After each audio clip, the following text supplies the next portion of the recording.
bate um papo nessa quarta-feira com a gente aqui ao vivo é o Dr. Galiano. Doutor, muito obrigada pela sua presença, viu? Que prazer te receber aqui. Eu que agradeço o convite, Marcela. Doutor, vamos começar pelo começo. Vamos. Vamos lá. Desatenção necessariamente é um problema, é um transtorno ou não necessariamente? Então, Marcela, a desatenção todo mundo tem um pouco, porque você pode ter um dia mais cansado, um dia onde você está mais estressado ou com muitas coisas na cabeça e alguma coisa acaba faltando, né? A gente coloca o termo transtorno justamente quando esse quadro de desatenção ele tem uma característica de ser uma coisa mais crônica e interfere de um modo bem intenso na capacidade de vida da pessoa, né? Então, assim, o transtorno de déficit de atenção e hiperatividade é um transtorno basicamente que a gente identifica na infância, né?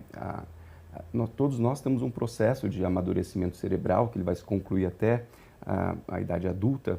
E nesse processo, a partir dos 7 anos, por exemplo, a gente já tem um processo onde ele começa a ter as funções de planejamento, de execução, de foco, né? Então, sim, o foco ele vai amadurecendo com o tempo. Algumas crianças não apresentam esse amadurecimento dentro do esperado, então eles ficam abaixo do que é requisitado na vida do dia a dia para elas. Então, essa dificuldade de foco faz com que elas tenham dificuldade para, por exemplo, para conseguir estudar adequadamente, se concentrar. Isso, às vezes, não é diagnosticado na infância e a pessoa vai se deparar com isso na idade adulta, né, com uma dificuldade de foco e, às vezes, não sabe o que é, pode ser o TDAH.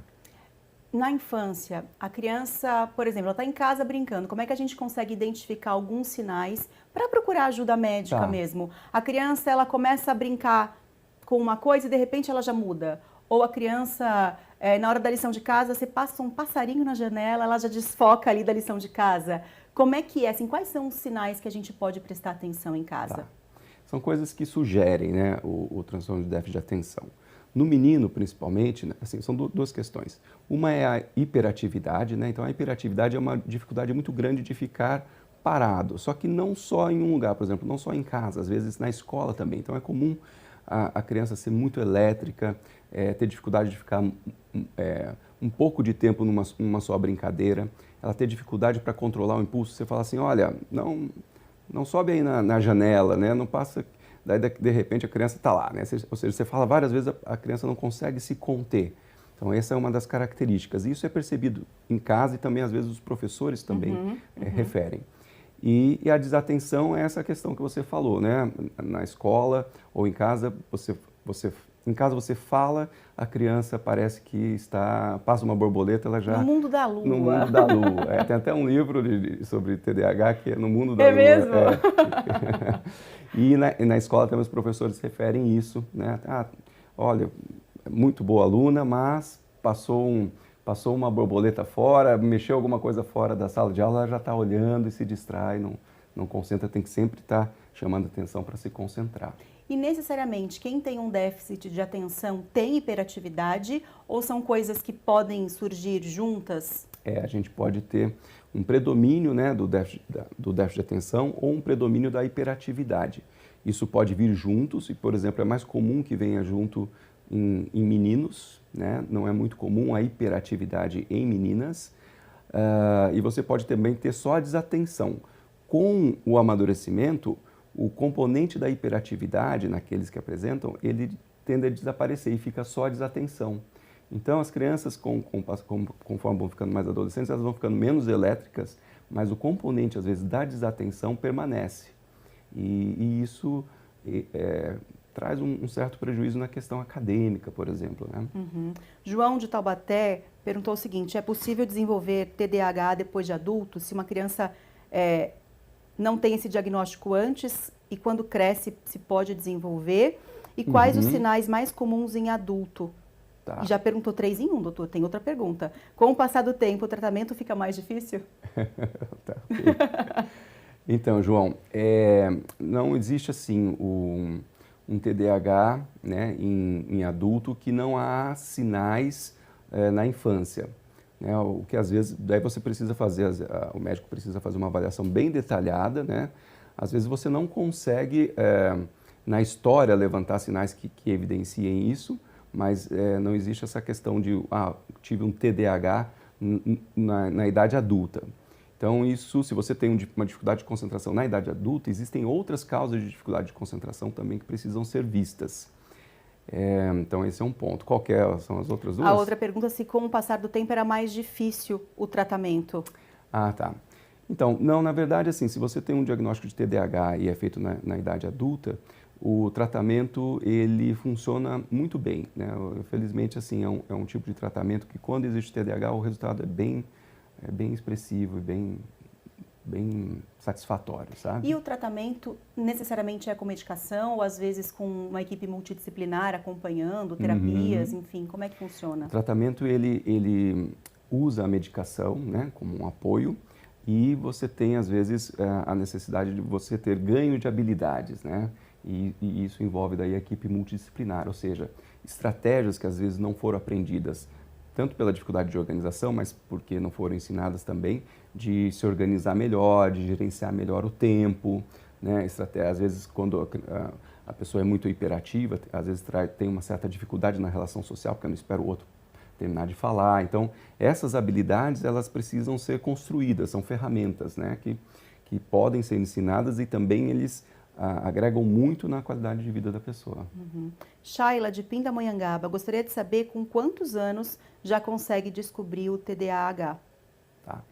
Classicamente, a gente diz que o TDAH ele é por volta dos 7 anos que a gente consegue fazer um diagnóstico, mas em muitos casos a gente consegue, já é permitido a gente fazer um diagnóstico em idades anteriores, né? Mas eu diria assim que 5 anos, né, já é uma data que dependendo da intensidade dos sintomas, já dá para a gente fazer um diagnóstico assim com um pouco mais de acurácia, porque isso também é uma questão de maturação cerebral, entende? Porque a criança pequena, ela realmente não tem muito foco, Exato, né? Eu vejo a minha filhinha de 1 ano e 8 meses, ela tá brincando com uma coisa, de repente ela para e quer brincar de outra coisa, ela não fica muito tempo ainda na mesma brincadeira. Isso é normal. Isso é normal. Vamos lá, ufa. Já cavando consulta aqui. Ana Carolina de Caçapava. Meu filho não consegue se concentrar na aula, sempre recebo recados da professora. É difícil mantê-lo atento em casa estudando para as provas. O que eu devo fazer, doutor? Então, a questão da dificuldade de concentração, se é perceptível, tanto na escola, né, quanto em casa, né, e mesmo também em tarefas que não sejam assim muito acadêmicas, né? Por exemplo, às vezes numa brincadeira onde ele gosta de jogar futebol, né? Mas às vezes se percebe ele perdido no jogo, ou seja, desatento em outras coisas também, além que a questão da escola, daí vale a pena fazer uma consulta, né? Para dar uma checada se a gente não está falando de um transtorno de TDAH.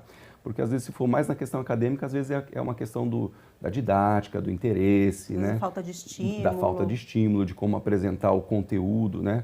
Para ele, a questão da escola, para a criança. Né? E para essa mãe, o certo seria ela procurar qual especialidade? É a psiquiatria que cuida disso? Seria a psiquiatria. Vamos lá. Me chamo Lilian, tenho 45 anos. Muitas vezes tentava ler livros e concentrar em matérias, mas logo minha mente desviava. Opa, tem tanta mensagem chegando que eu me perdi. Peraí, cadê a Lilian aqui? Aqui, ó. Mas logo minha mente estava se desviando do foco. Precisava ler muito para memorizar. Isso pode ser um indício, doutor? Isso pode ser um indício, né, de um dos sintomas do TDAH na vida adulta. Essa questão que eu sempre falo, né, às vezes está lendo o primeiro parágrafo, o segundo parágrafo, o terceiro, no quarto já fala assim, nossa, o que era mesmo? Daí tem que voltar, né. Isso, né, não somente isso, mas isso é algo que chama a atenção e que a gente vê na questão do TDAH, mas aí tem que fazer um retrospecto para ver se esse problema de concentração existe de uma certa forma desde quando era mais jovem, né? Bom dia. Sobre o TDAH em adolescentes, são as mesmas formas de tratamento de um adulto? Pode me passar dicas fáceis para a gente identificar? Só não passou o nome dessa pessoa. Tá. Mandem os nomes, por favor, a gente gosta de responder ali olhando para vocês, tá bom? Nome e cidade, se não for pedir muito. Em adolescente, se são? é sobre o TDAH em adolescentes. São as mesmas formas de tratamento de um adulto e se você pode dar dicas fáceis para identificar no adolescente. É a mesma forma de tratamento, né? Envolve a medicação e medidas de apoio. A questão da identificação é basicamente esse aspecto da concentração, que é, por exemplo, dificuldade de foco, né? Foco assim, por exemplo, eu estou em você, se tem algum barulho eu não me distraio, eu consigo manter esse foco por um certo tempo e se isso flui bem, você daí não tem um problema, mas se isso está fora do esquema, é algo para você procurar ajuda. Acho que esse é um primeiro sinal, né? Um primeiro indício porque a atividade acadêmica na época da adolescência ela está incluída, né, na vida do adolescente. Quem mandou essa mensagem foi a Geise de São José. Obrigada, Geise. Um beijo para você. Tem outra mensagem que chegou aqui. Falou assim: bom dia, doutor. Estou com uma filha de 11 anos que essa semana a escola me chamou e pediu para levar no neuro, porque ela está com muita dificuldade de leitura. Devo procurar também? Ela falou um neuro para ela, mas imagino que seja um psiquiatra para ver essa questão da atenção, da dificuldade de leitura, um oftalmo, talvez às vezes a dificuldade de leitura é dificuldade de enxergar também, né, doutor? Tem que ser avaliado de uma forma mais ampla, né? Isso mesmo, né? Ela tem que ir a algum colega médico, né? Daí realmente pode ser um neurologista, né, ou psiquiatra, ou mesmo às vezes um pediatra para fazer uma avaliação inicial, porque a dificuldade para a leitura é o que você falou, pode envolver dificuldade para enxergar, algum quadro de dislexia, né, que é uma dificuldade exclusiva no processo de leitura e de interpretação das letras, ou um problema de desatenção, né, entre outros, né, mas são as coisas que a gente tem que ver.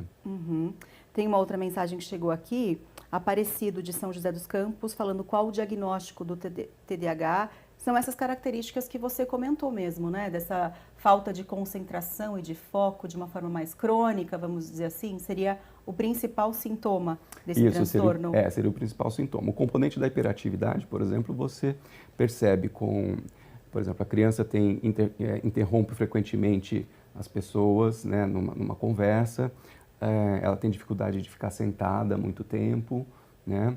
Ela tem dificuldade, às vezes, de atender o que é falado, porque ela tem dificuldade de controle dos impulsos, às vezes pode tomar algumas, por exemplo, tomar algumas atitudes assim sem ponderar muitos os riscos, né? Então aquela criança que sobe mais impulsiva, né? Então essa é uma das características. E a outra característica que é de desatenção é essa sensação de, por exemplo, dificuldade de prestar atenção no que é falado, dificuldade de copiar a matéria, né? A criança às vezes copia a matéria pela metade, né? na escola, né? Esquece frequentemente compromissos, esquece coisas em lugares que não são devidos, né? Mas se foge um pouco da rotina, acaba bagunçando ali. Isso, exatamente. Entendi. Doutor, Márcia de Taubaté, fora a dificuldade de manter a atenção, esse problema também causa ansiedade ou depressão? Boa pergunta, Márcia. Realmente a questão do TDAH, às vezes ele predispõe, né, para a pessoa ter um quadro, às vezes, de sintomas, né, de depressão ou ansiedade, porque, veja bem, né, a criança às vezes tem pelo TDAH, tem um certo fracasso escolar, né, ela não consegue ir tão bem quanto gostaria, daí isso aí acaba minando um pouco a autoestima, né, isso também, esse fracasso gera uma ansiedade, né, no sentido de, como é que eu posso ir melhor, né, como é que vai ser a próxima prova. Então, realmente, o TDAH, ele predispõe a sintomas de depressão, né, e de ansiedade. Pode se virar um transtorno depressivo e ansioso ou não, né, mas corre o risco de gerar isso sim. É interessante essa pergunta da Márcia e é por isso que eu gosto tanto do nosso quadro de saúde, porque com informação a gente conhece alguns sintomas que podem indicar um transtorno, uma doença, enfim. Então, antes de sair falando, isso aí é o avoado, não presta atenção em nada, e já sair julgando uma pessoa assim, é bom que agora você tenha informação, vocês todos que nos assistem têm informação, para procurar ajuda ou para indicar uma ajuda para essa pessoa avoada. Pode ser que ela seja avoada mesmo, mas pode ser que ela tenha um transtorno, um déficit de atenção. E aí é legal procurar ajuda para que essa pessoa não fique chateada com alguns comentários que normalmente são muito maldosos. Marcela, e só complementando, a questão da hiperatividade, né, que é uma questão do excesso de movimentos, né, isso também ele é muito disfuncional no meio social, né, porque a criança ela é hiperativa, então ela não consegue se controlar.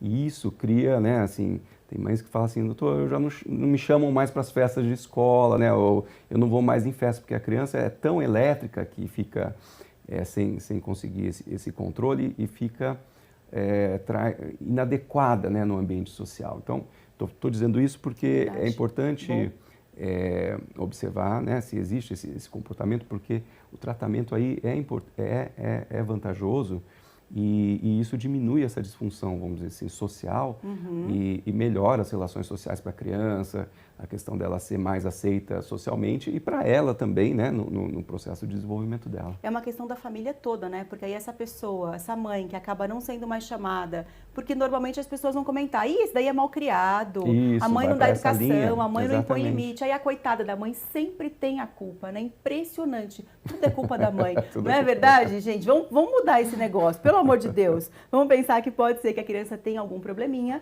e que ela pode ser levada para um especialista para tratar isso, né, doutor? Sim, se for. Doutor, tem muitas mensagens chegando. Posso te fazer um convite para você voltar numa próxima data para a gente continuar batendo um papo? Claro, fico à vontade. Já aceito? Já aceito. Eba! Doutor, muito obrigada pela sua participação. Então a gente se vê numa próxima oportunidade aqui. Combinado. Combinado? Então, muito obrigada. Um excelente novo dia para você. Obrigado para vocês também. Obrigada.